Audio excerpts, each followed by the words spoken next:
Assalamualaikum warahmatullahi wabarakatuh.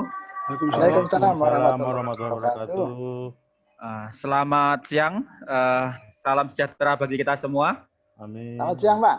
Selamat siang, ya. Selamat datang dan selamat bergabung kembali di program kita, yaitu program Netsko Academy.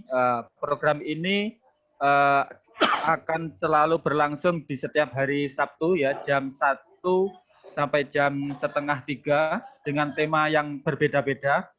Untuk pembicara kita kali ini yaitu Bapak Hirman Karim, dan insya Allah akan tetap mengawal untuk kedepannya, ya, sampai program ini berakhir tentunya, sampai nanti. Pada kesempatan kali ini tema kita pada hari ini yaitu tentang CSMS, ya, Kontraktor Safety Management System. Nah, dalam waktu 1,5 jam ke depan nanti akan dijelaskan oleh Pak Hirman apa itu CSMS, ya, digunakan untuk apa, seperti apa CSMS itu, terus kemudian aplikasinya bagaimana, nanti akan dijelaskan semua oleh Pak Hirman Karim. Nah, nanti apabila ada hal-hal yang kurang jelas terkait dengan CSMS ini, bisa langsung ditanyakan di sesi tanya jawab, ya. Mungkin 30 menit sebelum pertemuan ini berakhir, kita akan ada sesi tanya jawab. Nanti disiapkan saja pertanyaan-pertanyaannya, boleh melalui chat atau nanti bisa langsung di unmute speakernya, jadi bisa langsung ngobrol secara interaktif dengan Pak Hirman. Mungkin sebelum saya serahkan ke Pak Hirman, perlu saya sampaikan untuk saat ini saya posisinya lagi ada di kampung, ya, di bawah di bawah pegunungan Gunung Slamet, Jawa Tengah. Jadi kemungkinan kalau nanti ada hal-hal yang kurang bagus dari sisi jaringan, ya mungkin saya mohon maaf, ya. Mohon maaf karena memang jaringan ini memang di sini kayaknya memang kurang bagus kayak jaringannya. Jadi memang di luar dari kemampuan kita. Nah, mungkin langsung saja, sekarang sudah jam 1 tepat, kita serahkan langsung ke Pak Hirman Karim untuk menjelaskan tentang CSMS ini. Silakan Pak Hirman Karim. Oke, terima kasih. Assalamualaikum warahmatullahi wabarakatuh. Waalaikumsalam warahmatullahi wabarakatuh. Coba membahas ini dalam 1,5 jam. Langsung saya share screen saya langsung untuk melihat.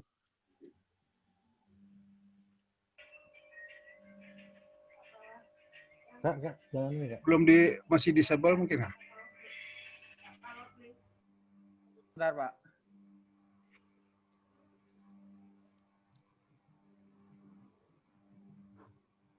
Seharusnya sudah bisa, Pak. Sudah bisa, ya? Oh, oke, sudah. Oke. Ya. Lancar. Ya. Kelihatan materi saya? Ya, sedang loading. Loading, Pak. Sedang loading.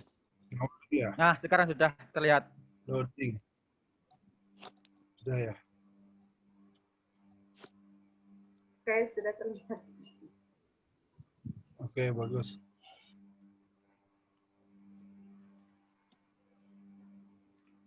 Oke, jadi kita mulai aja sambil saya mungkin ini agak banyak slide-nya, tapi cuma berupa gambar-gambar aja. Tapi kita akan jelaskan yang penting-penting. Saya buka.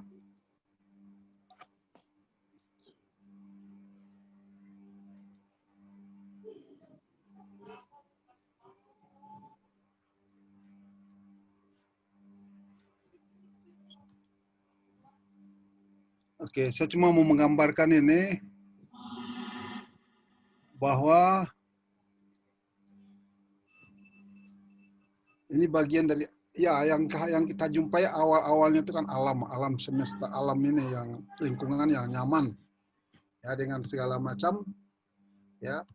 Setelah itu datang yang menunjang kehidupan kita. Akan kita bicarakan sekarang adalah kontraktor safety management system.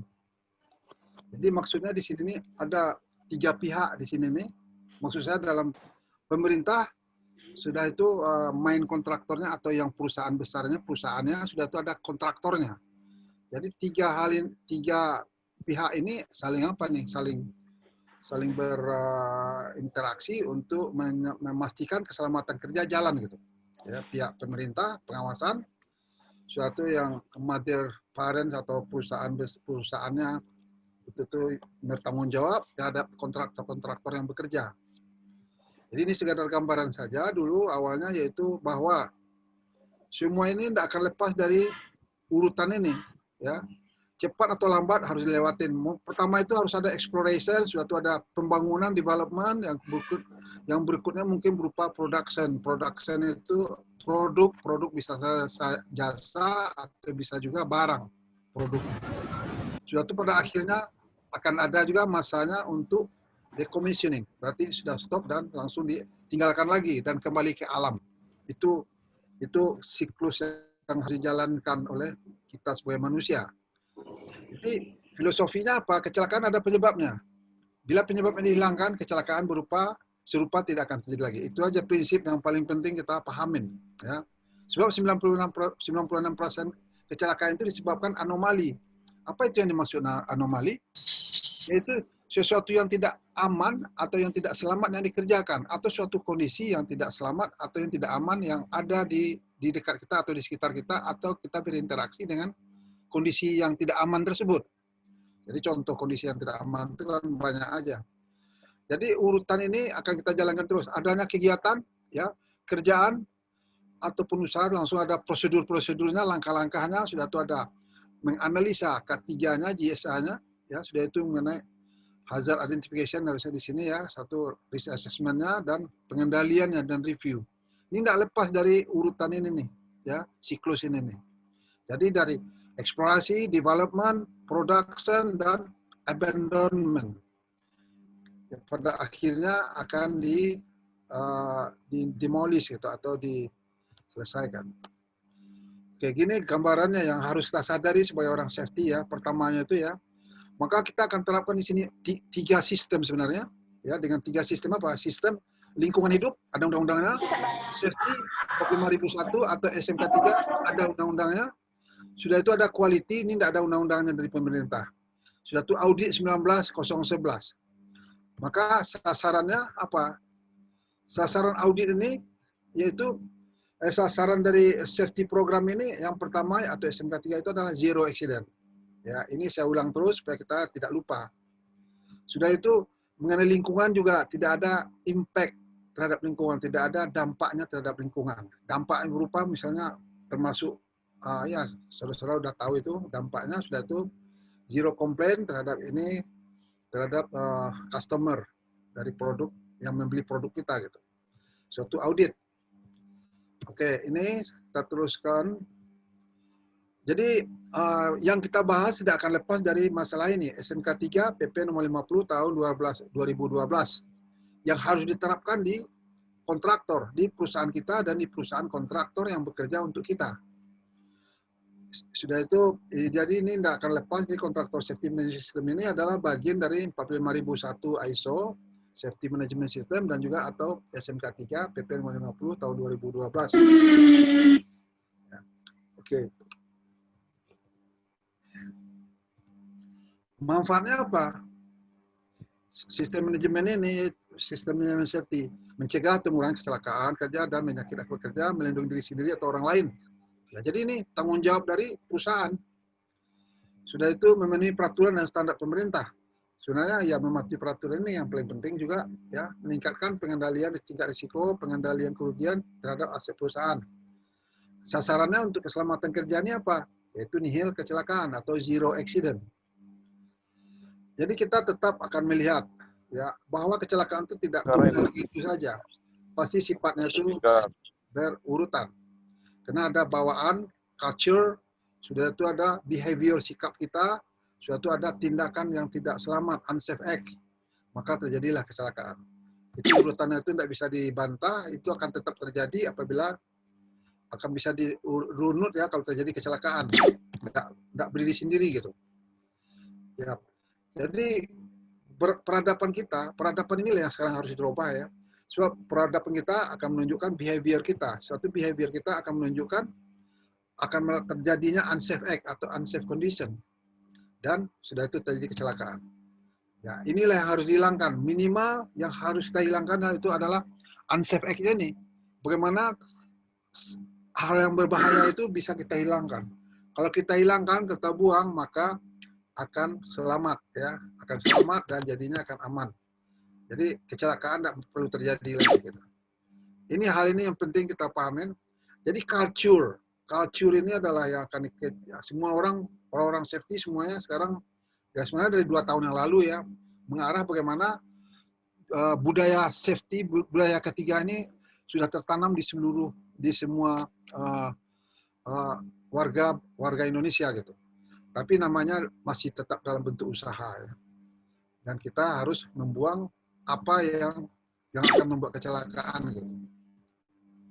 Oke.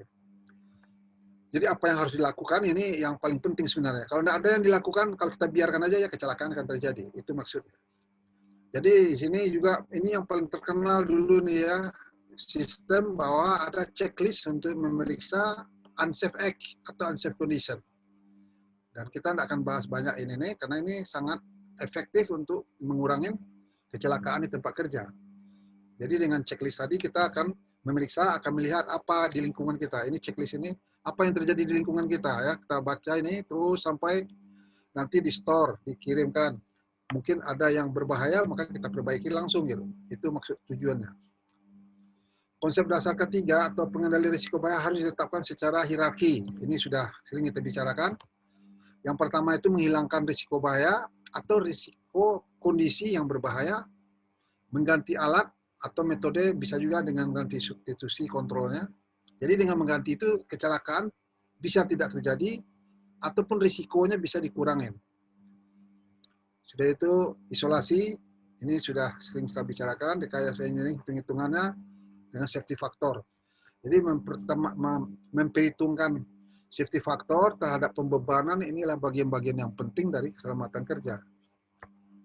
Sudah itu administrasi. Administrasi ini semua undang-undang dan peraturan K3, termasuk SOP, permit to work, rambu-rambu, GSA, memo mengenai K3 itu kontrol administrasi terhadap risiko bahaya pekerjaan.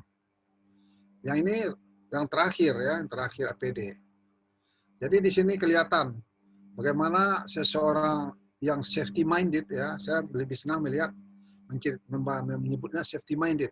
Safety minded itu orang yang berpikir safety. Dia tidak mesti orang safety ya, tetapi siapapun. Inilah budaya yang akan dicapai oleh orang Indonesia.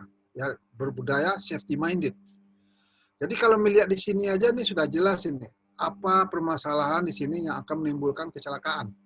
Jadi bahayanya ini tidak ketolongan banyaknya, sehingga seorang yang safety minded akan sadar dia bahwa ini perlu dibenahin. Nah di sini ada bahaya nih. Belum ada kecelakaan, tapi ini bahaya berpotensi timbulnya kecelakaan. Itu definisi dari bahaya. Ini sudah jelas bentuk-bentuk kecelakaan yang timbul. Juga peledakan dan kebakaran ini paling sering terjadi. Karena debu itu bisa meledak, dia kalau panas diterimanya cukup tinggi, maka dia akan terbakar sendiri dan akan meledak. Ini sering terjadi ya, kayak debu batu bara, macam-macam yang bisa itu menimbulkan kecelakaan. Ya. Bisa menimbulkan kebakaran dan ledakan. Biaya kecelakaan. Biaya kecelakaan yang sebenarnya itu bisa 50 kali dari yang kelihatan. Ya. Kenapa? Karena stok produk. Karena orang banyak terlibat dengan kecelakaan yang tadi biayanya cuma 500.000, tapi karena banyak yang terlibat, produksi terhenti, dan harus mengurus ini dan membuat orang sebagai pengganti atau bagaimana, maka nilainya itu rata-rata di dunia ditetapkan 50 kali dari yang kelihatan. Sehingga biaya kecelakaan itu sangat mempengaruhi terhadap gross domestic product, berarti apa, nilai produktivitas dari manusia itu di suatu bangsa atau di suatu negara. Jadi kalau ringkasnya dibilangkan, kecelakaan yang berkepanjangan akan membuat kemiskinan akan bertambah gitu. Jadi kemiskinan, kecelakaan itu berkontribusi terhadap kemiskinan suatu bangsa. Itu aja yang perlu kita pahamin. Ya.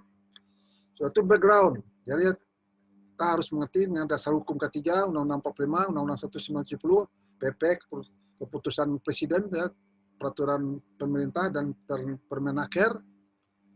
Ini masih 996, seharusnya ini diganti dengan 220 ya. Ini materinya udah lama nih. Ya, oke, enggak apa-apa. Tapi sama aja, yaitu ini urutan-urutan yang bagaimanapun ini akan terlibat dalam sistem manajemen keselamatan kerja manusia, yaitu ada hubungannya dengan kompetensi dengan lisensinya. Lisensi ini hak wewenang yang diberikan. Suatu kualifikasi juga itu berupa untuk sertifikasi ya, kualifikasi itu kemampuan seseorang. Suatu mengenai mesin, ya mesin ini bagaimana? Mesin ini harus dijaga standar itu sama dengan yang ditetapkan pabrik. Bagaimana caranya? Maka dilakukanlah maintenance secara berkala, rusak tidak rusak, dirawat itu kendaraan atau mesin-mesin supaya standar dari pabrik itu, pabrik pembuatnya itu bisa terjaga. Saya sudah paham itu maksudnya. Suatu material juga penampatannya perlu, kayak MSDS kita adakan pelatihannya, maka dikendalikan karena material itu akan menimbulkan suatu kecelakaan karena itu kandungan bahayanya besar. Ini MSDS ini ya, maksudnya dari material tadi. Penempatannya suatu metode standar, suatu prosedur acuan, environmental lingkungan pekerja, kualitas layan darurat, standar perancangan bahan berbahaya, beracun, limbah, polusi. Ini semua tidak lepas dari konsep dasar, konsep safety, ya background dari safety. Kita lihat lagi nih berdasarkan National Safety Council bahwa kecelakaan itu yang paling besar persentasenya itu 27,5% itu akibat kontak. Ini kontak ini perlu kita pahamin bahwa energi kontak itu kalau ada terjadi benturan antara orang dengan sesuatu benda atau orang jatuh, orang yang terpukul, terjepit, itu namanya itu contact of energy, ya. Contact of energy. Jadi tidak dengan energi aja, tapi bisa juga kontak dengan bahan-bahan yang berbahaya, ya. Seperti kontak kita dengan virus saja itu sudah sangat serius itu sudah sama. Dan itulah penyebab kecelakaan yang paling besar yang membuat orang itu tidak bisa bekerja gitu. Itu maksudnya di sini, tidak bisa bekerja. Ini ditetapkan oleh National Safety Council dari suatu studinya. Suatu 27,4 apa? Overexertion. Overexertion itu melebihi dari standar yang ditetapkan. Apa itu maksudnya melebihi itu? Misalnya mengangkat yang tidak melebihi dari kemampuan kita, dari kemampuan tubuh kita. Suatu kecepatan melebihi dari yang ditetapkan oleh aturan pemerintah, kecepatan mobil, kecepatan motor. Sudah itu banyak hal-hal yang akibat dari overexertion ini menimbulkan kecelakaan. Ya, banyak sekali. Sudah itu yang di bawah lagi all other ini jatuh itu bisa pada level yang rata, yang sama dengan level yang dari atas ke bawah. Jadi ada dua jenis jatuh yang dikenali oleh istilah safety ya, paham kita. Sudah itu yang paling pokoknya ini yang sedikit menyebabkan orang harus istirahat di rumah dan tidak bekerja. Karena orang kalau sakit dan tidak bekerja ini kontraproduktif sekali dan inilah yang membuat terjadinya pembiayaan yang tidak ada gunanya. Akibatnya kalau berkepanjangan akan timbul terus. Okay. Batasan dan pengertian ini penting. Kecelakaan ya sudah itu insiden dan near miss, nyaris, anomali yang seperti kita bicarakan tadi, unsafe act atau unsafe condition, yaitu tindakan yang tidak aman dan tidak selamat ataupun kondisi yang tidak selamat. Ini kita contohkan di sini misalnya unsafe act, ya unsafe act ini unsafe condition, ini unsafe condition nih di tempat orang lewat banyak di sini taruh box-box yang bertumpuk, ya itu sudah kondisi yang tidak selamat karena tidak di tempatnya.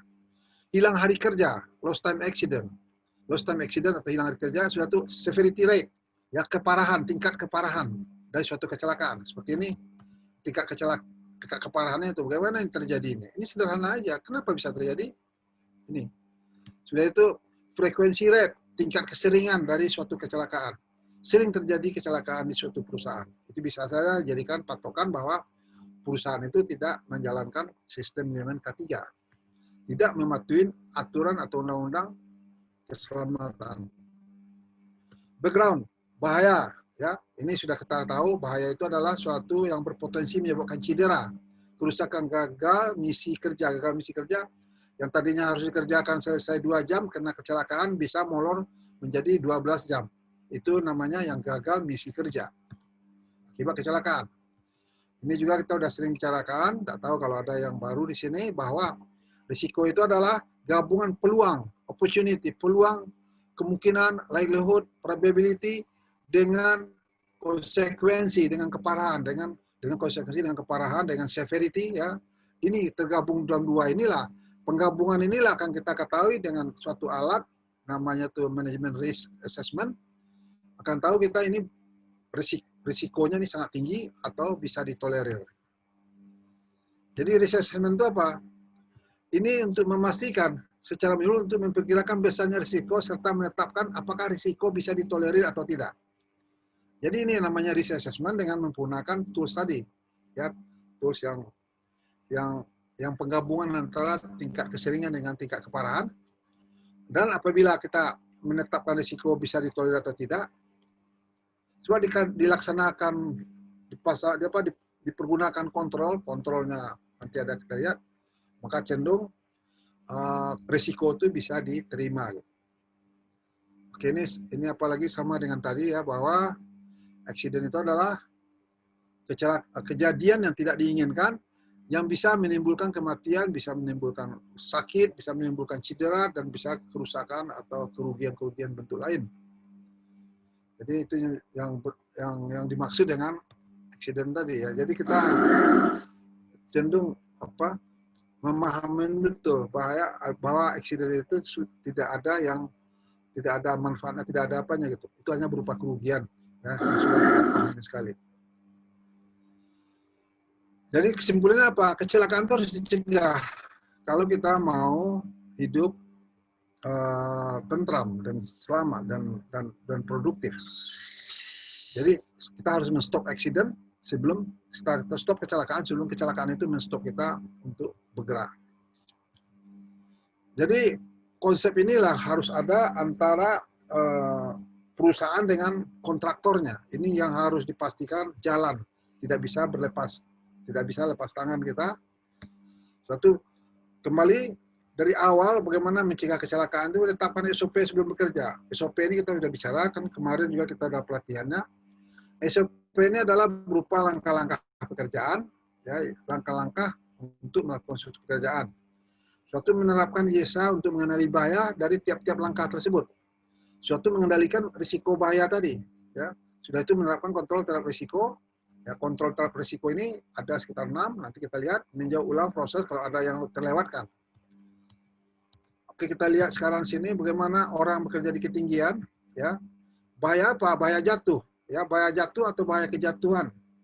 Maka sesuatu yang jatuh itu konsekuensinya apa yang terjadi setelah jatuh? Dia bisa saja langsung kena kepala orang yang tidak pakai helm, ya, bisa meninggal, ya, kematian. Kalau meleset tidak kena, itu yang dinamakan near miss atau dinamakan nyaris, near miss atau nyaris, ya. Dan near miss dan nyaris ini bobotnya sama dengan kecelakaan yang sesungguhnya dan tetap harus diinvestigasi dan dilihat penyebabnya. Terus selanjutnya rawat medis, kalau misalnya kena dia pakai topi, maka dia selamat, cuma rawat medis atau dia harus terjadi cedera yang tidak parah gitu. Jadi ini bentuk P3K saja, atau ini kalau barang-barang yang kena, ya, harta benda yang kena dan terjadinya kerugian. Ya. Nah, sekarang pertanyaannya nih, apa yang kurang? Apa yang mengendalikan ini caranya? Jadi kalau bekerja di ketinggian atau di scaffolding, maka perlu dilengkapi dengan ini, two board namanya, two board. Two board ini sekitar 30 cm tebalnya, tingginya, sehingga dia itu bisa mengendalikan barang-barang kalau tertendang atau apapun oleh yang bekerja di atas ini tidak jatuh ke bawah. Apabila satu jatuh dari atas ke bawah, itu sudah menimbulkan suatu bahaya dengan risiko yang tidak bisa kita bayangkan, seperti gambaran. Jadi ini salah satu kontrol yang penting. Ini apa bentuk kontrolnya nih? Ini kontrolnya namanya isolasi. Kita mengisolasi agar benda-benda yang di atas ini tidak jatuh dari ketinggian dan bisa menimpa orang. unsafe act, unsafe condition, ya, ini akan terjadi kecelakaan apabila ada unsafe act dan unsafe condition. Kecelakaan akan menimbulkan cedera, business interruption, property damage, kerusakan harta benda, ya. Dan jadi apa sebab terjadi kecelakaan? Ini kembali lagi poor management. Jadi pengelolaan yang jelek. Suatu safety policy dan decision itu tidak bagus, tidak benar, ya. Suatu tidak bagus, suatu personal faktor dan juga environmental faktor. Ini tercover semua sebagai penyebab. Ya, dan inilah jadi penyebab terjadinya itu, yaitu kerugian dan kerugian timbulnya akibat dari eksiden tadi. Jadi kita perlu memahami ini secara terus-menerus. Ya. Penyebab dasar sering ditanya orang, kita penyebab dasar itu ada seperti ini. Jadi penyebab dasar itu bisa berupa pengelolaan atau manajemen yang jelek dari sebuah perusahaan, suatu tidak adanya kebijakan safety atau keputusan-keputusan mengenai safety, mengenai K3, mengenai keselamatan. Suatu bisa juga menjadi sebagai personal atau environmental factor. Jadi fakta-fakta personalnya tidak memenuhi syarat untuk bekerja, tidak ahli, tidak sehat, tidak mumpuni, tidak memenuhi syarat lah istilahnya, itu bisa menjadi faktor. Kalau lingkungan sudah tahu sendiri, kalau lingkungannya berdebu, panas, dan juga tidak ergonomis, itu bisa menimbulkan sebagai faktor penyebab kecelakaan. Jadi sebagai dasar penyebab dari suatu kecelakaan. Jadi lihat aja ini nih, kalau seorang safety dia akan memperhatikan ini dulu, yang profesional, yang safety minded. Ya, ada yang kurang dengan ini enggak? Gitu. Kalau tidak melakukan sistem manajemen sudah kena itu sudah. Jadi maka akan timbul unsafe condition. Nah, dan timbullah unsafe condition, maka terjadilah unplanned release of energy. Kontak tadi. Jadi release of energy ini berupa kontak. Ya, kontak dengan material yang berbahaya bisa, kontak dari satu energi dengan energi lain juga. Misalnya tabrakan mobil ya. Itu kontak energi dari satu energi ke energi yang lain. Jadi energi satu dengan energi dua terjadi kontak. Lebih besar kontaknya, maka damage-nya, kerusakan juga lebih besar. Ya kan? Itu kan bisa kita pahamin itu sebenarnya. Maka itu kecepatan itu diatur oleh aturan ya, bahwa kecepatan itu tidak boleh melebihi dari yang seharusnya. Ada yang bertanya sama saya, bagaimana kita mengetahui apa yang terjadi kalau sudah terjadi pelanggaran kecelakaan? Itu biasanya polisi forensik itu dia akan tahu bentuk damage-nya, bentuk kerusakan dari mobil itu ya. Itu bisa diketahui berapa kecepatannya. Dan kenyataannya kecepatannya itu umumnya melebihi dari yang sudah ditetapkan. Nah, ini penyebab direct cause. Jadi direct cause atau penyebab langsung ini adalah pelepasan energi tadi atau kontak tadi, itu disebut penyebab langsung. Jadi ada penyebab dasar, ada penyebab langsung. Sudah itu maka terjadilah kecelakaan atau cedera atau kerusakan atau. Oke, kembali di sini. Ini untuk menyadarkan kita bahwa perlu sistem manajemen keselamatan kerja itu jalan ya. Sebab kenapa kalau maksudnya di sini kalau kecelakaan itu disebabkan ditentukan oleh Tuhan ya, oleh Yang Maha Kuasa, tapi kenapa yang sering terjadi kecelakaan itu di tempat-tempat yang tidak dikelola safety-nya dengan benar gitu. Itu bisa dibuktikan. Jadi kita itu bukan tidak percaya, tapi kita harus berusaha. Itu paling sering ya dibicarakan di tempat-tempat ibadah ya, bahwa kita tidak bisa berdiam diri saja dan kita harus berusaha. Ya, boleh tawakal, boleh kita percaya dengan Allah ya, keputusannya oleh Tuhan ya. Tapi tetap onta kita ikatkan, kita ikat di pagar gitu ya. Itu sudah sering betul yang kita bahas itu ya. Jadi definisi sistem manajemen apa? Nah, ini penting nih bagi safety minded person, ini perlu dipahamin. Definisi dari sistem manajemen yaitu apa? Menetapkan sasaran atau objektif, bersamaan menetapkan cara-cara untuk mencapai objektif tadi. Itu maksudnya ini. Jadi documentation, designation, penugasan, do what you write and write what you do, suatu description ini sudah bagian dari untuk memastikan sistem manajemen harus jalan. Jadi 5T. Jadi kontraktor safety management system ini akan mengcover hal begitu. Tidak ada lepas dari perencanaan yang dalam bentuk tertulis dan kita laksanakan. Jadi objective evidence. Apa yang maksud objective evidence lebih lanjut? Yaitu sasaran yang ada buktinya gitu, jelas gitu, ya, nggak ngawur, ya. Ini penting. Yaitu apa? Dokumen rekor atau catatan ditulis, disimpan, dipelihara, diberisi buktikan kegiatan. Apakah yang direncanakan juga harus tertulis dan apa yang sudah dilakukan juga harus tertulis. Ini yang dimaksud dengan objective evidence. Tidak bisa seseorang atau di perusahaan itu sesuatu dilakukan tapi dasarnya tidak ada. Itu satu temuan itu, ya. Misalnya ada aja orang bilang, "Oh, saya ini perbaiki mobil ini karena begini. Dasarnya apa?" Enggak, cuma saya kerjakan aja. Itu tidak boleh itu. Ini maksud dari semua itu harus ada dasar tertulisnya. Harus ada perencanaan dari awal gitu. Tidak bisa dilakukan begitu aja. Jadi ada program manual yang tertulis, yang terrekord gitu kan, langsung diimplementasikan. Nanti juga ada rekodnya di sini, ya. Ini yang penting dipahami oleh orang-orang safety minded, orang-orang yang berpikir safety, yang berpikir safety management system juga, ya, management system. Jadi ada program tertulis ini semua lengkap di sini kan, lengkap. Suatu ada implementasinya, ada penerapannya, maka ada bukti-bukti catatannya. Jadi ini dari perusahaan juga ke kontraktornya harus ada ini, tidak bisa lepas, tidak bisa tidak bisa ada apa namanya ini, sesuatu yang vakum gitu, ya.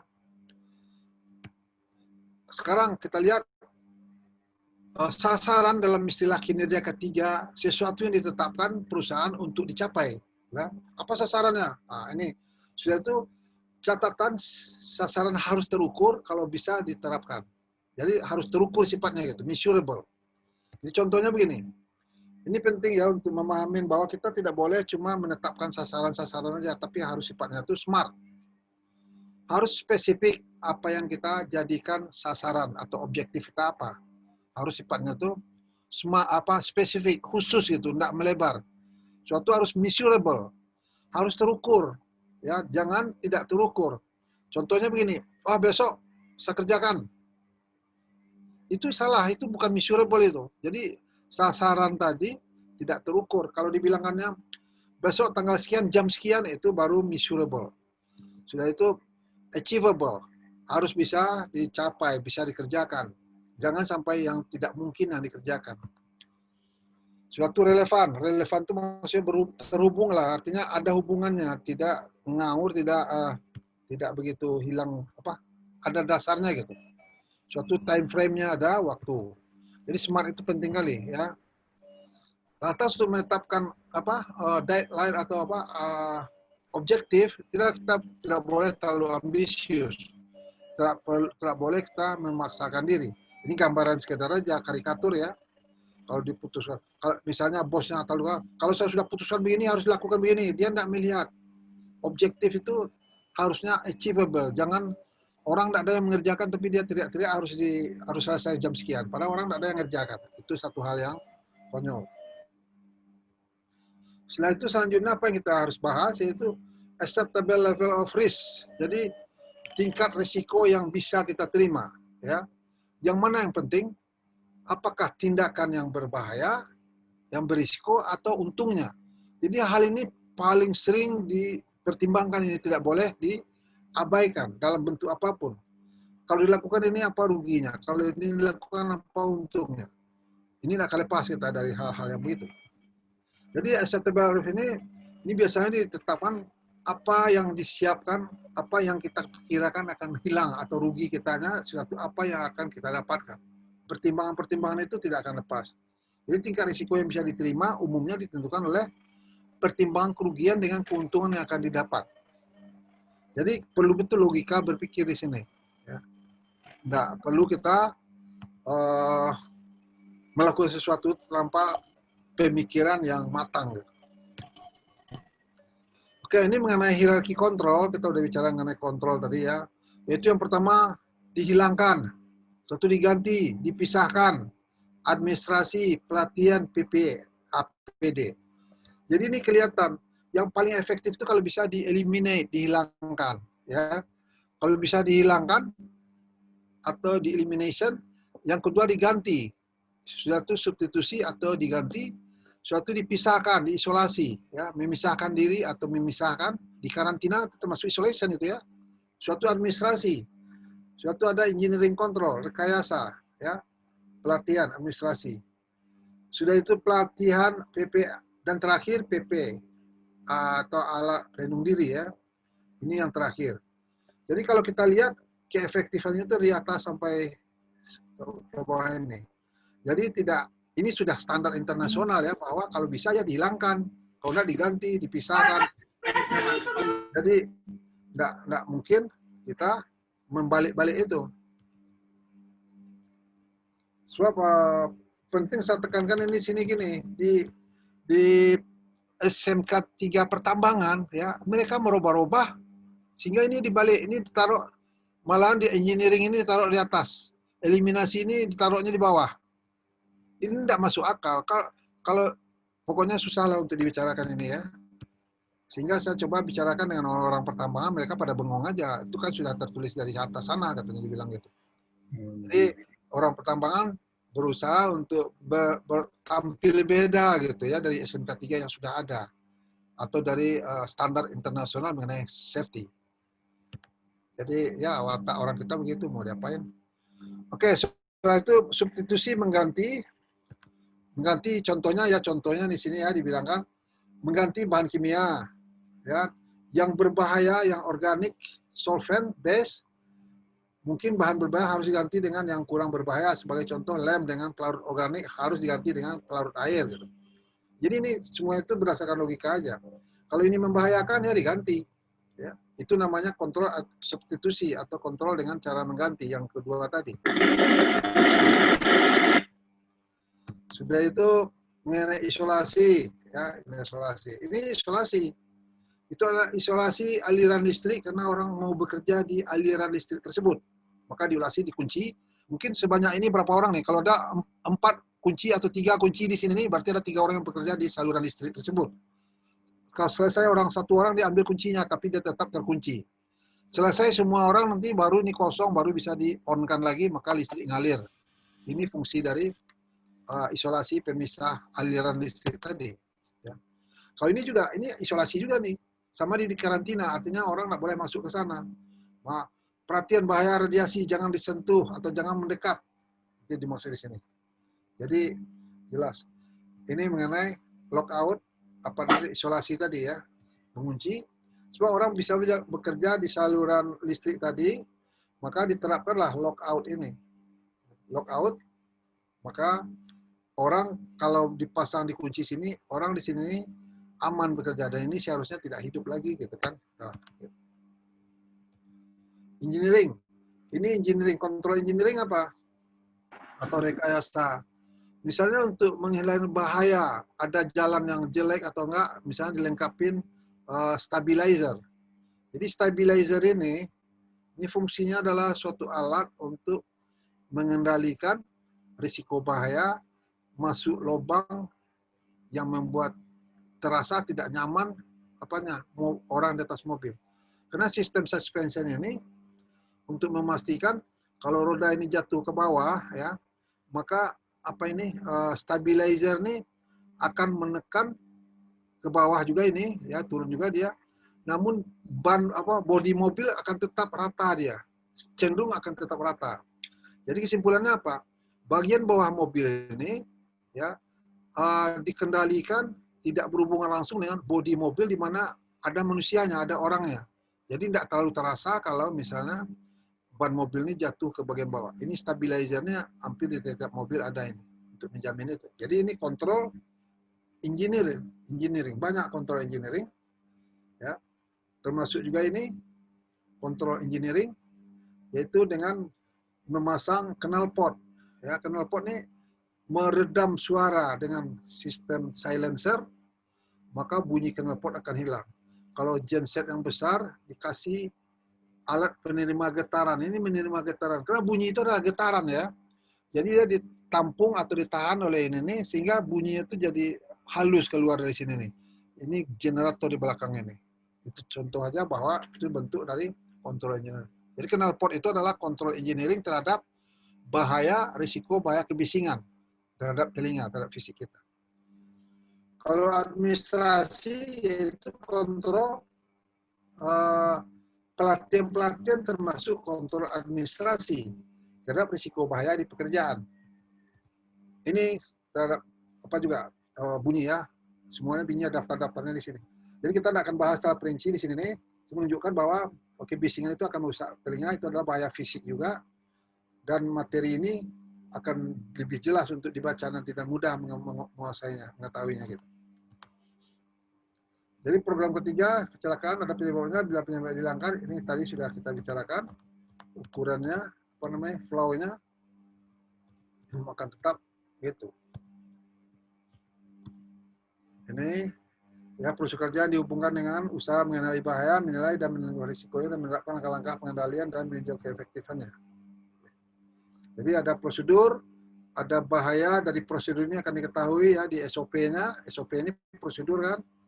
Suatu ada risikonya, ada kontrol yang harus diterapkan, ada tinjauan ulang. Kalau dipahami itu akan sederhana kelihatannya, ya. Prosedur, hazard, risiko, kontrol, review, dan kembali lagi prosedur untuk dibenarkan. Ini salah satu prosedur, ya, SOP. Prosedur di sini apa? Membuka dan menambal dan memasang ban mobil. Ya. Yang pertama mungkin bisa dibuat narasinya atau description-nya. Membuka ban mobil, ya, dilonggarin dulu. Suatu baru dipasang dongkrak jack, dilonggarin dulu, pasang jack. Suatu dipasang, dibuka bannya, setelah dilonggarin lagi kan, dibuka pasang, baru dilepas, ya, dibiarkan begitu. Suatu baru dilanjutkan dengan. Jadi di tiap-tiap langkah ini, kayak ini kan membuka bannya pakai alat ini. Dari tiap-tiap langkah SOP ini akan tahu kita bahayanya apa saja.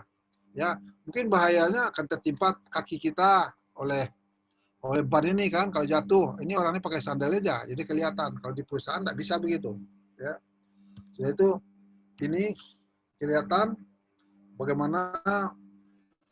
Ini bahayanya apa nih? Bahayanya ini adalah keseleo punggungnya.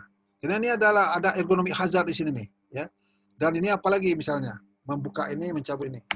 Keahlian dari seorang safety lah, orang safety ya, atau safety minded, dia akan tahu tiap-tiap langkah ini ada kandungan bahayanya. Jadi tiap-tiap langkah mempunyai kandungan bahaya yang berbeda. Macam ini juga ya. Nih, ini maksud dari prosedur SOP. Jadi melakukan membuka, menambal ban dan memasang ban. Ini. Jadi ini saja nih kalau dibuat apanya? Ini macam ini kan, ini bahayanya apa nih? Ini bahayanya pemanasan, bahaya kebakaran ini, ya. Kalau sudah panas, ada kandungan bahaya api di sini dan timbullah kecelakaan, kebakaran. Ini memasang kembali, misalnya kan, bagaimana? Ini akan kelihatan. Jadi SOP, Standard Operating Procedure, perlu kita bikin, kita ketahui, dan tiap-tiap langkah ini mempunyai risiko bahaya masing-masing, khusus kriterianya berbeda tiap-tiap risiko bahayanya gitu. Sekarang menambah anginnya juga ada bahayanya. Memasang kembali, ya, memasang kembali bagaimana prosedur, langkah-langkah prosedurnya, langsung menurunkan, maka akan selesai 24 langkah. Tapi prosedur itu bisa saja sifatnya itu terlalu berlebihan ya. Jadi mungkin yang penting-penting aja. Ini tergantung dari safety minded person-nya, tergantung dari orang safety-nya. Mungkin dia bisa membuat prosedur yang lebih ringkas dan lebih. Namun satu hal yang penting diketahui bahwa tiap-tiap dokumen untuk sistem manajemen itu setiap tahun harus direview. Kalau ada prosedur yang kayaknya terlalu panjang, terlalu nyelimet, maka dibuat ringkas. Itu harus direvisi tiap tahun. Kalau kemungkinan dibutuhkan revisinya gitu. Jadi direview untuk kemungkinan direvisi. Ini sama aja dengan tadi ya, bahwa kenali semua bahaya, nilai semua risikonya, analisa langkah-langkah pengendalian risiko, membuat ketetapan pengendaliannya, ya control decision-nya, sudah itu penerapan pengendalian risiko selanjutnya, dan pengawasan, dan diulang lagi dan direview dan diawasi. Oke, jadi ini penting. Ini kita sekarang bicara mengenai lost time accident, karena kita kendalikan subkontraktor di perusahaan kita itu, atau di perusahaan kita atau di perusahaan yang bekerja sebagai kontraktor, itu juga harus terekam semua mengenai kecelakaan yang standar ANSI internasional mengatakan kecelakaan fatal yang orang meninggal itu satu orang itu berarti hilang hari kerjanya 6.000 jam, 6.000 hari. Ini ada hubungannya dengan analisa K3. Kecelakaan berat, kecelakaan sedang, ini ada tertulis semua dan angka-angkanya mudah dipahamin. Hilangnya hari kerja, orang itu tidak bisa bekerja lagi gitu, ya. Maka dinilai sebanyak ini. Jari telunjuk 100, kalau empu jari 300 hari gitu, hilang hari kerja. Audit pihak ini juga pra-qualification HSE audit ini penting dilakukan kepada kontraktor yang bekerja dengan kita. Audit pihak kedua,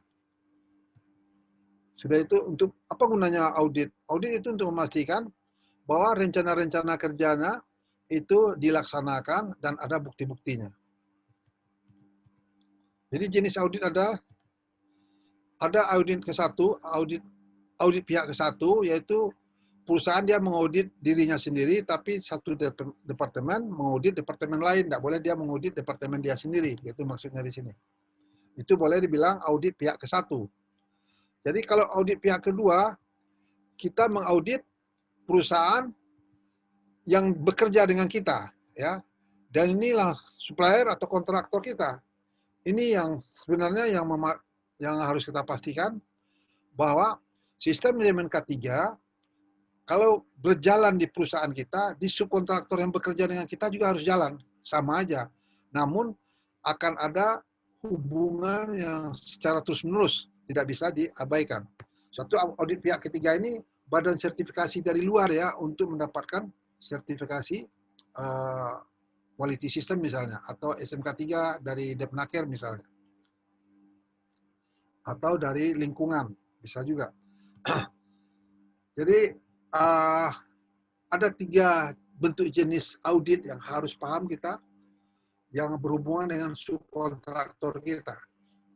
Jadi kalau kita mengaudit subkontraktor, maka ini audit pihak kedua. Kita kirim auditor kita untuk ke subkontraktor. Sekarang banyak dilakukan audit pihak kedua ini melalui Zoom saja sekarang. Ya, jadi perusahaan di tempat baru-baru kemarin ini, perusahaan di tempat saya jadi konsultan dulu, sekarang dia melakukan itu sudah selesai, 2 hari selesai. Jadi orang yang mau audit itu di Jakarta aja, sedangkan yang diaudit di Balikpapan. Ini pelaksana. Oke, jadi apa yang dimaukan? Ya, sudah jelas pimpinan perusahaan menginginkan konsistensi terhadap, atau konsistensi itu artinya terus-menerus kita melaksanakan dan membuat jalannya kebijakan K3 yang tertulis hadir secara berkala di pertemuan P2 K3 maupun dalam manajemen review meeting sesuai dengan. Jadi ini top manajemen tidak bisa dia berlepas tangan, dia harus terlibat dalam kegiatan meeting-meeting di perusahaan tersebut. Hadir mereka perlu mencermin dalam daftar hadir, ada terbukti dalam daftar hadir. Jadi baik top manajemennya berupa direktur kah dia atau yang apa, harus kelihatan dia terlibat di dalam meeting-meeting. Sebenarnya apa yang diinginkan manajemen? Tentu yang diinginkan kecelakaan bebas tidak terjadi di perusahaan, suatu menyemangatin karyawan, ya itu keinginan dari manajemen sebenarnya dalam masalah K3. Sudah itu proaktif, diminta semua orang itu menjadi proaktif daripada reaktif. Yang proaktif itu sebelum terjadi dia sudah langsung dimasalahkan. Jangan setelah terjadi baru ribut gitu. Itu biasa. Itu yang harus dihindarin. Suatu mengurangin biaya cost dari direct cost dan trade liability from loss. Begini, maksudnya di sini nih, yang ini perusahaan-perusahaan ini dia tuh mengasuransikan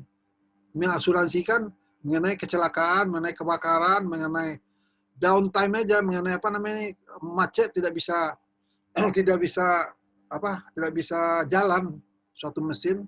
Atau contohnya begini, kayak PLN ya, melalui PLN ini melalui Indonesia Power, ada badan kontraktornya, itu mengasuransikan downtime-nya, kerusakan tidak bisa menyuplai listrik ya. Itu diasuransi nilai itu miliaran. Saya kaget juga, setahun bisa miliaran. Tapi untuk mengcover sebagian atau seluruh dari Indonesia gitu kan untuk PLN. Jadi kalau terjadi blackout atau listrik padam ya, itu ada batas waktunya. Kalau melebihi misalnya dari setengah jam atau melebihi dari 15 menit itu ditetapkan ya, maka itu harus bisa diklaim. Ada ruginya, maka premi dari asuransi ini nilainya tuh miliaran. Saya juga kaget baru saya lihat itu. Ya. Jadi ada asuransi ya. Asuransi itu adalah kontrol terakhir terhadap kemungkinan kerugian dari suatu usaha. Jadi asuransi itu malah diwajibkan oleh perusahaan-perusahaan biasanya. Diwajibkan oleh pemerintah kadang-kadang. Ya. Itu adalah usaha terakhir untuk menghemat, untuk melindungi perusahaan dari tagihan dari kerugian ya, akibat kecelakaan dalam hal ini. Suatu patuhnya terhadap undang-undang peraturan K3. Itu yang diinginkan, khususnya mengenai Undang-Undang 1970 sudah itu mengenai PP 50 tahun 2012 3. Jadi sebagai pembuat keputusan itu siapa? Secara langsung dari atas itu direktur, manajer, superintendent, supervisor, safety practitioner. Ini bentuk organization chart yang harus ada. Suatu basic elements of safety program. Nah, ini yang penting yang harus ada antara perusahaan dengan kontraktornya. Yang pertama, declaration of management policy dan leadership. Yang kedua, assignment, maintenance of safe working condition. Jadi maintenance perawatan dari safe working condition ini banyak betul nih kalau dikembangkan ya, termasuk production equipment, alat-alat yang dipergunakan untuk produksi. Harus ada maintenance-nya. Suatu establishment safety training. Jadi pelatihan-pelatihan sudah bagian yang tidak bisa dilepas dari safety program. Ya. Safety establish, incident reporting dan analisis sistem, kreasi medical risk acceptance dari personal. Ya, jadi ini elemen program yang harus jalan di perusahaan. Ya. Ini termasuk ini pemeliharaan, pelatihan dan inspeksi terencana, plan inspection dan preventive equipment maintenance. Ya. Jadi struktur organisasi, goal, objektif, sasaran, pelatihan ini sudah jelas harus ada. Dan analisa ketiga, tugas dan prosedur, sertifitas analisis dan prosedur harus jalan. Satu elemen dari program bersama kerja adalah investigasi kecelakaan. Apa gunanya? Untuk mengetahui penyebab suatu kecelakaan supaya kecelakaan tersebut bisa dihindari dan tidak terjadi lagi. Kesiagaan menghadapi keadaan darurat, peraturan dan izin kerja, rules dan work permit, analisa kecelakaan, insiden. Oke, jadi ini perlu diketahui ya, materi ini benar-benar komprehensif ya. Saya tidak bisa memotong untuk supaya cukup waktu ya, karena percuma. Tapi yakin saya saudara akan memahami melalui melalui handout-nya, melalui materi yang akan didapat dari host atau adminnya di sini. Jadi tidak perlu, sebab kalau kita jelaskannya makan waktu bisa 4 jam 1 hari ya. Ini seperti ini. Elemen program tadi ya, pengaturan kesehatan, suatu pertemuan-pertemuan kelompok, group meeting. Jadi grup meeting aja banyak. Ada yang safety talk meeting, ada yang toolbox meeting, ada yang weekly safety talk atau safety meeting, ada yang monthly, ada yang setiap tahun annual safety talk meeting yang melibatkan bos-bos. Yang kadang-kadang bosnya kalau dari luar negeri datang itu ke Indonesia. Saya sering ngadepin kayak gitu. Suatu ada promosi-promosi umum, general promotion, terhadap ini, penerimaan, penempatan karyawan, hiring, placement, ada semuanya prosedur-prosedurnya. Jadi ingat, apapun, misalnya penerimaan dan penempatan karyawan, ini ada prosedurnya. Ini prosedur itu pedoman bagaimana melaksanakannya. Ini yang paling penting saudara pahamin. Suatu pengelolaan servis dan material, ini ada prosedurnya. Material dan service management. Jadi nih, jadi yang penting dipahamin juga lagi ya bagian yang bagaimana di cover dalam 16 item ini sebenarnya kalau sebuah perusahaan mempunyai beberapa kontraktor di perusahaan tersebut ataupun kita sebagai kontraktor untuk perusahaan yang besar, kita tidak akan lepas dari 16 hal ini. Ya. Hal 16 hal inilah yang harus dikejar. Pertama harus ada visi dan misi. Ya. Perusahaan punya visi dan misi. Sudah itu apa yang dimaksud dengan policy atau kebijakan? Ada penjelasan inti usaha bisnis itu apa? Suatu komitmen membina K3L ada. Komitmen itu begini. Perusahaan, misalnya perusahaan Nusa Indonesia nama perusahaannya. Perusahaan Nusa Indonesia mempunyai komitmen untuk memberikan pelatihan-pelatihan yang berhubungan dengan keselamatan kerja dan lingkungan untuk semua karyawan. Itu item itu tertulis itu. Suatu menjamin sumber daya manusia dan dana untuk terlaksananya keselamatan dan kesehatan kerja. Mematuhi perundang-undang berlaku di NKRI di gini-gini ini. Menyediakan alat pelindung diri secara cuma-cuma untuk semua karyawan yang berhubungan dengan sifat pekerjaannya. Penetapan tugas tanggung jawab K3L ditetapkan dalam job description. Peninjauan ulang dan mengevaluasi SMK3 demi meningkat lanjut. Jadi meninjau ulang mengevaluasi ini bisa termasuk mengaudit internal, ya, dan mengaudit luar. Sebenarnya mengaudit internal ini jauh lebih bermanfaat dari external audit, ya. Dari external audit ini paling penting dipahami juga. Nah, ini satu hal yang gambaran awal. Kebijakan ini, ya, ini harus dibuktikan dalam bentuk kriteria yang diminta oleh sistem manajemen itu sendiri. Jadi kebijakan yang tertulis yang seperti yang di belakang tadi yang ini kan, ya, ini harus tertulis dan ditandatangani oleh yang pimpinan puncak di perusahaan. Ada buktinya, kelihatan gitu, ada fisiknya. Suatu konsultasi dengan karyawan, dikonsultasikan dengan karyawan. Jadi maksudnya dibuat meeting dengan karyawan, apa dengan topiknya yaitu kebijakan K3L. Sudah itu sosialisasikan ke semua karyawan juga, konsultasi dengan, oke, konsultasi ini begini, pembuatan kebijakan ini harus melibatkan wakil dari karyawan. Kalau ada perburuan di karyawan itu, kalau perusahaan-perusahaan besar ada perburuannya kan, maka harus ada wakil perburuan yang ikut menetapkan kebijakan ini. Ada buktinya, hadir dia, notulennya ada, segala macam ada kan. Suatu disosialisasikan kepada tamu perusahaan. Jadi kebijakan ini setelah ditulis kan ditempel di apa? Paling panjang di tempat strategis, dipajang di tempat yang strategis, di pintu, di apa namanya, di ruang tamu apa. Seperti ini. Ini kebijakan mengenai drugs, alkohol, dan obat terlarang. Ada kebijakan ini, ya. Namanya kebijakan itu sudah jelas nggak bisa dilanggar gitu. Jadi perusahaan tahu, karyawan semuanya harus tahu gitu. Kalau ini kebijakan kesehatan dan keselamatan kerja, ya, dari perusahaan PT Citra ini, ya, istilahnya ini sekarang aja, ini ditandatangan direktur. Ini kebijakan yang tidak bisa ditawar, harus ada di perusahaan. Ini bentuk apa nih? AK3 umum, AK3 umum, sorry, Undang-Undang Nomor 1 1970 yang harus ditempel di perusahaan, di dinding perusahaan. Itu emergency response, identifikasi rencana keadaan darurat, drill, ini sifat yang harus, yang nomor 2 ya, inspeksi peralatan tanggap darurat. Suatu MOU untuk emergency. Ini penting ini. Dalam emergency response ya, perusahaan harus punya, perusahaannya misalnya di kota, perusahaannya itu mungkin ada di kampung, pokoknya ada, langsung dia mempunyai emergency medevac dengan rumah sakit terdekat. Jadi rumah sakit terdekat ada hubungannya dengan dia, ada MOU-nya, ada surat perjanjian bahwa mereka menerima karyawan yang dapat kecelakaan dengan cepat. Jadi tinggal nelpon aja dia.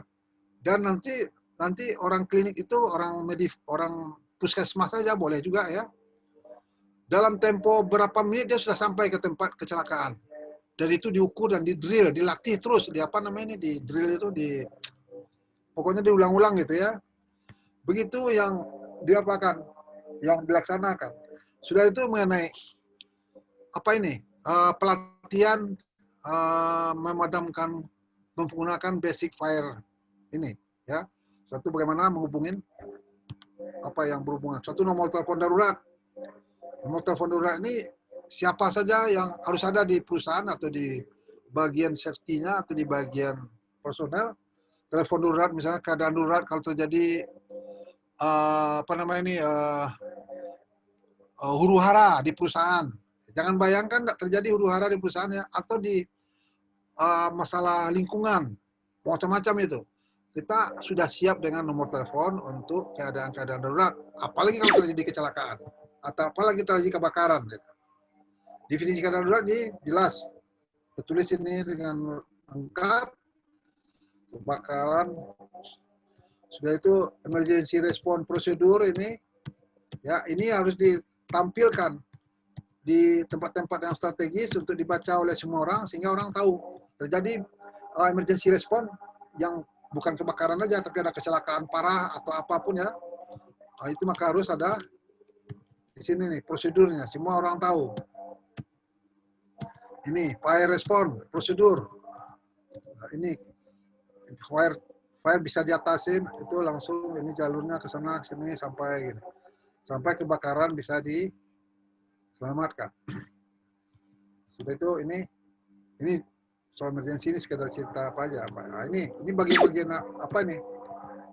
Sudah itu fenomena kebakaran. Maka kenapa orang perlu dilatih? Karena dalam waktu 3-10 menit kita masih ada kesempatan menggunakan alat pemadam api ringan itu. Maka itu semua orang dilatih untuk menggunakan itu. Ya. Pertolongan pertama pada kecelakaan juga harus wajib. Ini safety rule, safety manual, kebijakan ketiga, tujuan program dan semua. Oke. Suatu nomor 4, employee orientation program, medical check up oleh dokter, job description dan pelatihan kerja dilakukan safety induction. MOU untuk management defect yang tadi yang kita bicarakan tadi harus ada. Ini house meeting program dilaksanakan. Saya sudah mudah bacanya. HSE training program dibuat matrix training. Jadi gini, dibuat matrix strategi training untuk semua jabatan dan personel. P3K pre-site training wajib, basic fire training wajib. Ini compulsory wajib ya. Kalau compulsory itu wajib. Kalau CSM training seperti ini recommendable, SCAT course recommendable. Ini training yang penting-penting yang harus diterapkan. Safety passport, training record, logbook, ya. Ini bisa dijadikan safety passport, di mana laporan atau catatan semua pelatihan safety kita ditaruh di buku ini. Itu maksudnya di sini safety passport. Ini training market plans. Jadi semua posisi dari manajer sampai 16 ya. Manajer, superintendent, supervisor, foreman, logistik ini bentuk training pelatihannya yang harus diterapkan. Kalau ini planning for highest training objective. Ya, misalnya sasarannya berapa persen cuma bisa diterapkan pada waktu tertentu, pada waktu diminta misalnya bulan Juni misalnya. Sampai bulan Juni itu berapa persen cuma bisa tercapai perencanaan training objektif. Ini sangat penting untuk memastikan training itu jalan di perusahaan tersebut.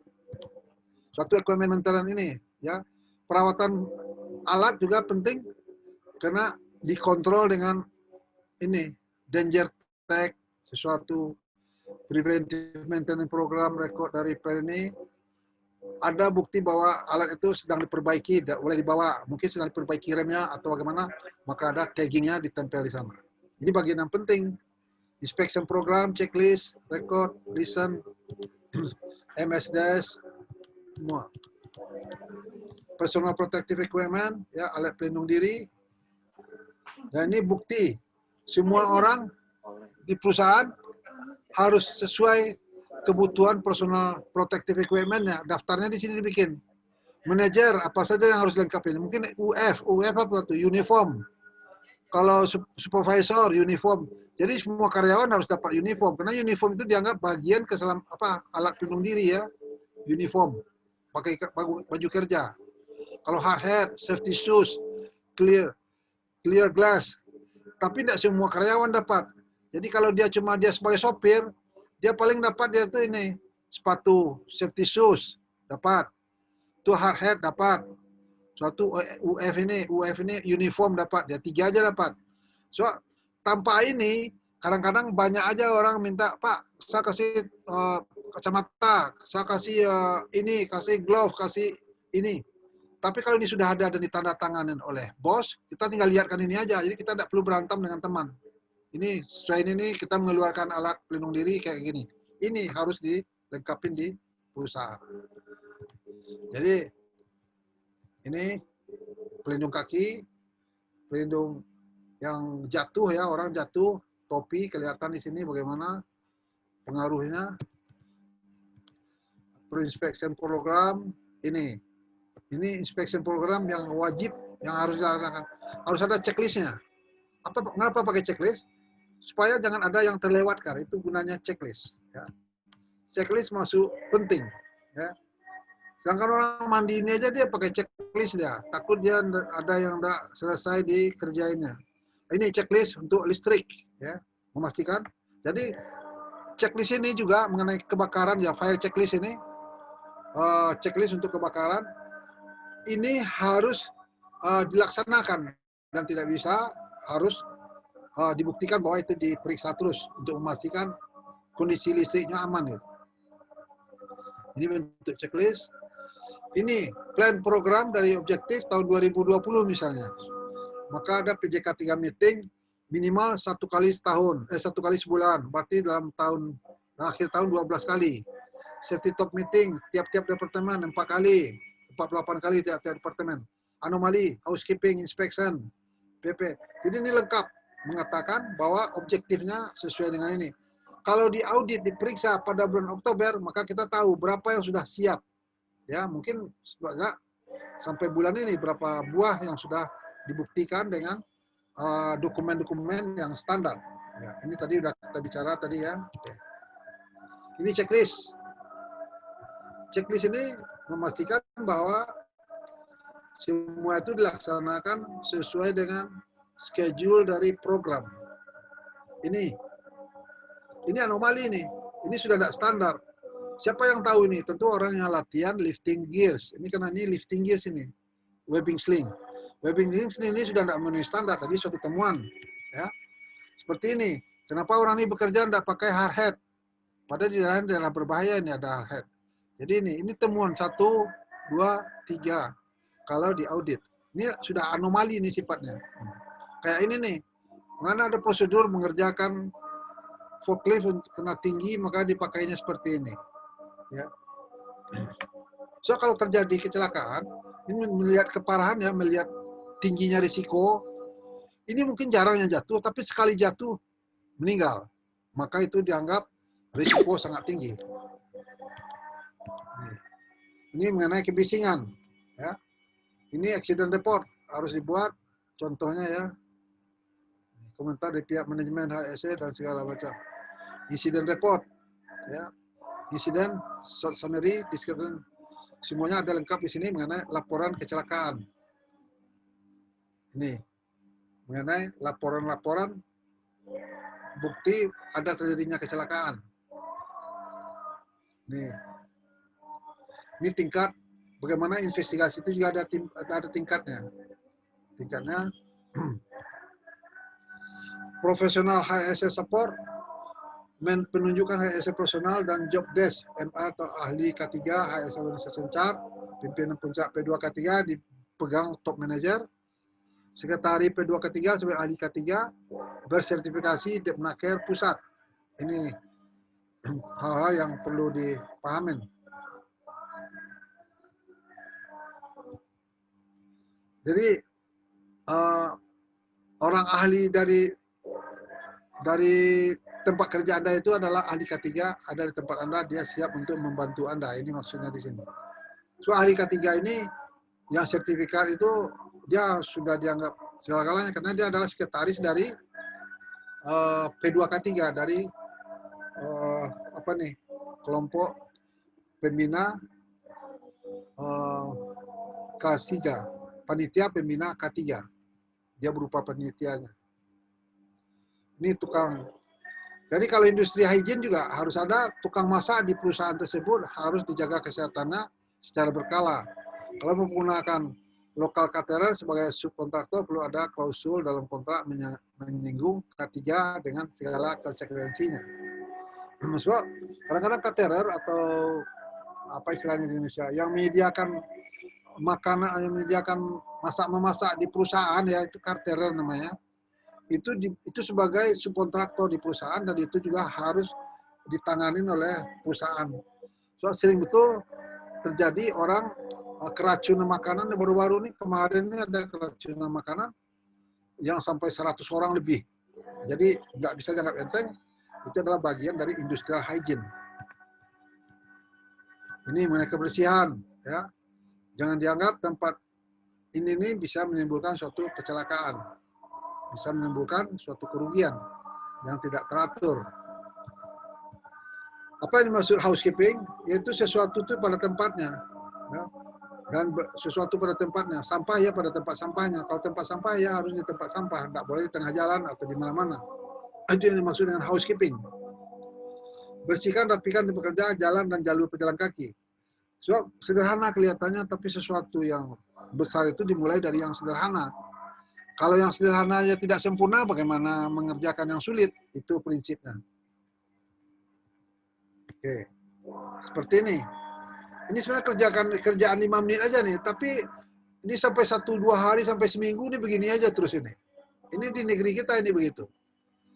Kalau orang yang sudah proaktif sifatnya, ya biarpun dia bos, ya. Cuma saya jumpa ada bos yang begitu. Tapi sayangnya dia bos itu orang asing, tidak orang Indonesia. Dia mau membungkuk sebentar dia langsung bersih. It takes only 5 minutes, ya. Makan waktu cuma 5 menit. Tapi itulah bangsa kita tidak pernah baik-baiknya gitu. Apa yang dimaksud dengan kebersihan ini? Housekeeping itu adalah sesuatu itu pada tempatnya. Oke, ini statika. Ini sudah kita bahas juga mengenai statistik, ya. Bagaimana kecelakaan bisa diketahui dari ini statistik. Itu hitungannya bisa kita lihat di sini mudah.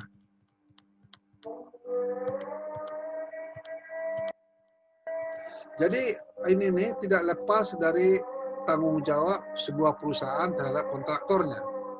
Jadi tingkat keseringan dan tingkat keparahan yang harus diukur dari suatu kecelakaan. Ini risk factor, jadi bisa kita perhatikan dengan lebih serius. Ini mengenai manajemen risk tadi, risk management. Nih. Jadi saudara-saudara yang mendapatkan materi ini dari admin akan mudah memahami ini karena hal-hal yang penting yang berhubungan dengan subkontraktor ya sudah kita bicarakan karena subkontraktor adalah tanggung jawab kita. Itu maka nama apanya nih, nama materinya dia adalah kontraktor safety management system. Karena safety management system dari kontraktor itu dari subkontraktor tetap tanggung jawab dari perusahaan.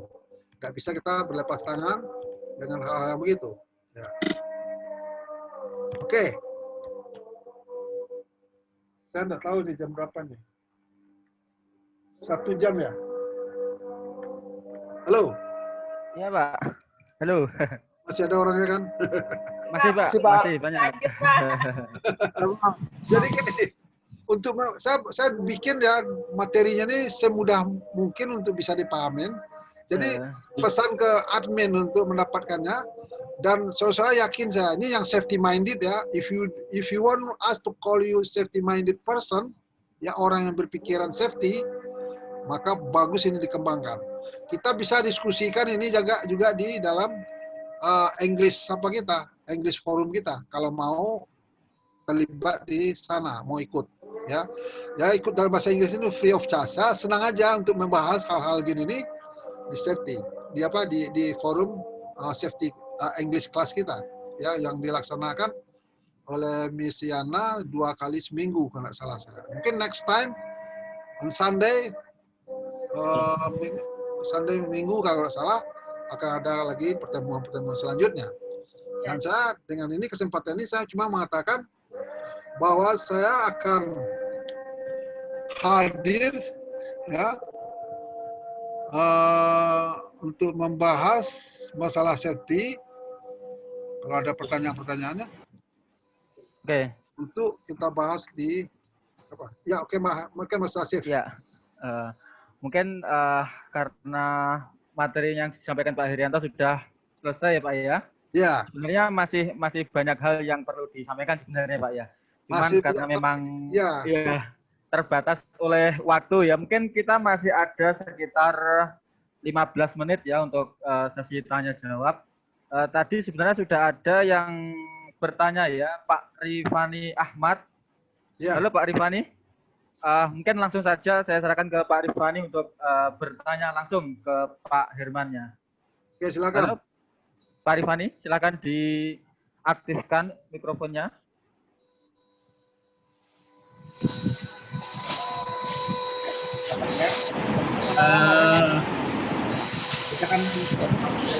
Halo? Ya, Bapak ada apa? Halo Pak Rifani, mungkin karena Pak Rifani belum ada jawaban, kita bacakan saja Pak ya. Untuk bacakan aja lebih bagus, bacakan aja. Oke. Pertanyaannya ini cukup panjang ya. Mungkin awalnya pernyataan juga ya, termasuk pernyataan juga ini. Ini pertanyaannya adalah, apakah efektif di masa pandemi seperti ini ya, untuk audit hanya mengandalkan media sharing? Apakah cukup representatif dengan kondisi aktual di lapangan? Sementara audit sejenis CSMS adalah rapor si kontraktor, progres pekerjaan, implementasi penerapan K3L di lingkungan kerja. Nah itu pertanyaan dari Pak Rifani yang pertama. Silakan langsung dijawab Pak Herman. Oke, saya jawab. Pertanyaannya, efektifkah kita melakukan audit ya yang dengan menggunakan Zoom fasilitas ini ya? Ya, betul. Saya sudah bicara sama orang yang melaksanakan itu ya. Ini bagaimana pengaturan dari hostnya. Hostnya diminta aktif ini, menunjukkan dan siap dia melihatkan apa yang diminta oleh auditor untuk dijadikan bukti gitu. Misalnya masuk ke gudang, diantar ke gudang, dia ditunjukkan di sana suatu dokumen-dokumen, dibukakan dokumen di depan dan bisa dilihat oleh auditor. Dan keseriusannya ini saya rasa sama aja, ya. Tapi ya tentu tidak sama betul kalau berhadapan ya. Jadi ada untuk lebihnya juga. Jadi minimal ya bisa kita bisa melakukan audit ya. Mungkin mutunya tidak sebagus kalau berjumpa, namun akan sangat membantu, akan tetap ada manfaatnya gitu ya, daripada tidak melakukan sama sekali, karena berjumpa langsung tidak boleh kan. Karena saya sudah lihat gitu, sudah mengetahui itu, dan caranya pun sudah tahu. Gitu. Orang-orang sudah pada siap dengan cara-cara yang begitu. Namanya new normal ya. New normal itu kita harus bisa mengaplikasikannya apapun yang kita punya itu. So begini, satu hal yang penting ya, internal audit atau eksternal audit ya, ini penting untuk untuk meningkatkan mutu dari apa yang kita kerjakan. Saya pernah bekerja di 3 konsorsium ya, perusahaan besar-besar di dunia ya. Saya sebagai orang orang safety-nya, ada dari Belanda itu, dia selalu kalau saya lewat di shop dia, langsung dia teriak tuh, Herman, kapan when you will audit our place, katanya. Dia diminta di audit tempatnya. Saya bilang mungkin next week. Saya bilang kan schedule-nya belum. Saya bilang kan your schedule next week. So, I will do that next week. Saya bilang kan oke, katanya I will wait for you ya. So, don't forget, katanya. Kalau orang Indonesia datang kita mau audit tempatnya itu dihalang-halanginnya malahan. Kalau orang asing dimintanya di tempatnya diaudit. Coba pikir tuh, kemana orang kita? Oke, jadi kesimpulannya gini. Kalau ini satu-satunya cara untuk sementara enggak apa, tergantung dari keinginan auditor. So auditor juga enggak sama, semua enggak beda-beda. Kalau dari auditor Indonesia datang ke Balikpapan, yang dimintanya sebelum datang itu di teleponnya saya apa? Pak Herman, tolong nanti siapkan 3 apa katanya, kepiting kenari ya katanya, 3 orang katanya untuk bos saya katanya. Itu mana ada di Indonesia. Saya nggak perlu sebutkan siapa apanya ya. Itu biasa itu. Tapi kalau orang dari Singapura mengaudit, ya dikirimnya teks fax langsung dibilangkan, Mr. Herman, ya, for lunch we are not going out, we just happy to have apa katanya, meal box, lunch box ya. We are happy just for lunch box in the office. Do not take us out for to go to a restaurant or something like that. So niat saya juga, saya dari Balikpapan saya mau bawa makan siang deh ke Samarinda gitu tujuan saya. Tapi sudah dibilang begitu, terpaksa sediakan kotak. Jadi beda betul. Jadi orang asing ingin tempatnya diaudit, ya, sedangkan orang kita menghindar-hindarin audit.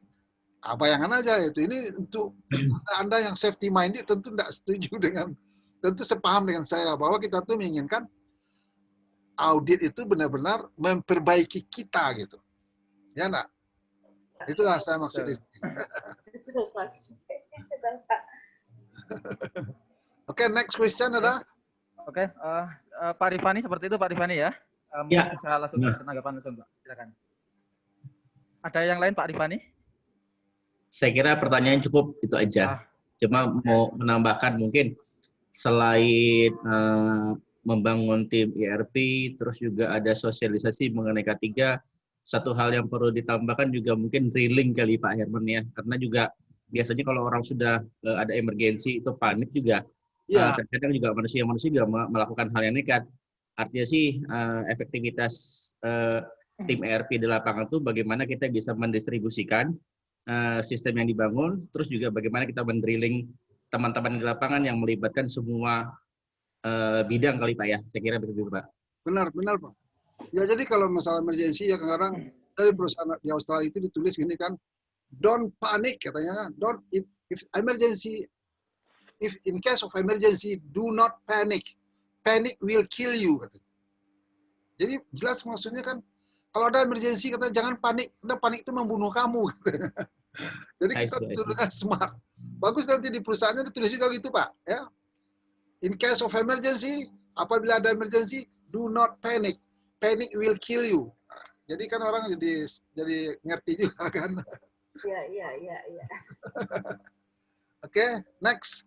Oke. Selanjutnya ini dari siapa ini?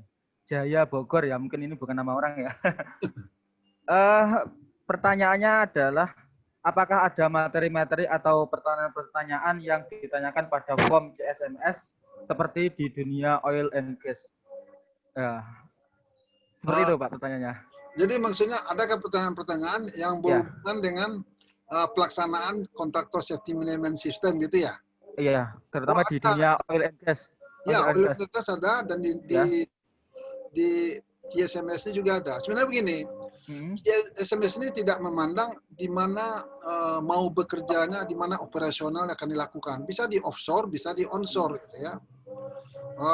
Dan di sini kita kan sebenarnya kita membahas bagaimana tanggung jawab perusahaan terhadap subkontraktor yang bekerja dengan dia. Dia tidak bisa berlepas tangan dan kita harus menjamin persyaratan requirement mengenai K3 itu jalan yang seperti yang kita bahas tadi ini ya. Requirement kan syarat-syaratnya kan mengenai K3 jalan di perusahaan. Jadi bukan di perusahaan kita aja tapi di perusahaan kontraktor-kontraktor. Tapi bisa aja perusahaan kita yang jadi kontraktornya untuk meladenin perusahaan yang lebih besar gitu. Itu malah lebih banyak. Itu maksudnya di sini. Jadi applicable, saya rasa tidak ada masalah. Oke, baik.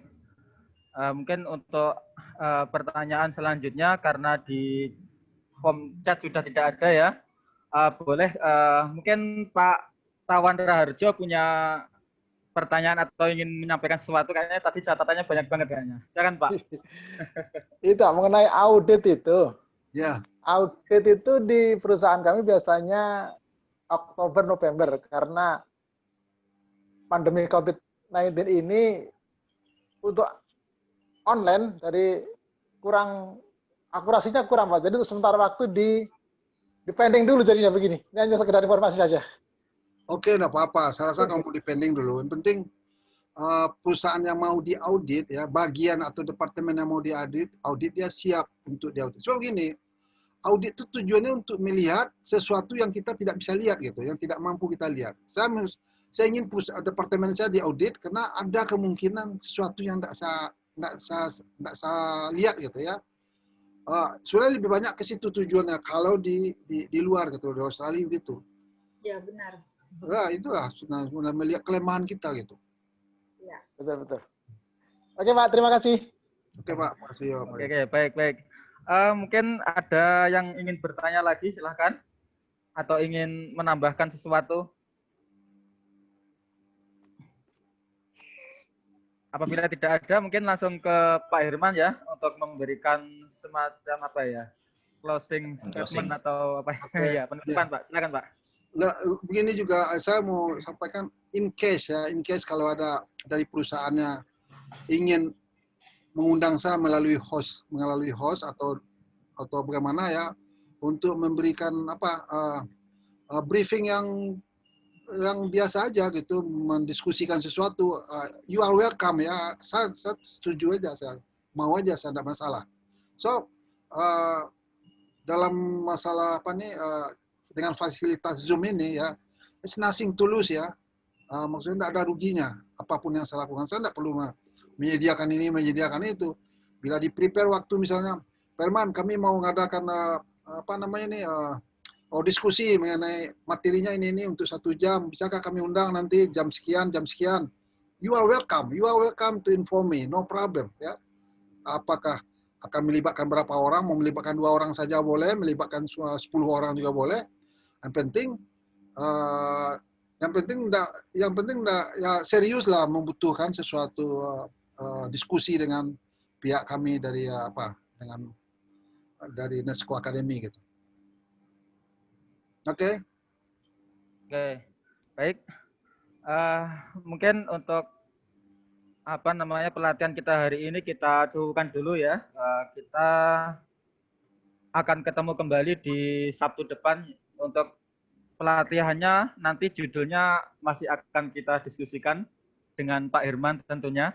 Dan apabila dari Bapak Ibu sekalian ada request tentang pelatihan apa yang ingin disampaikan, nanti boleh nanti disampaikan di grup WA gitu.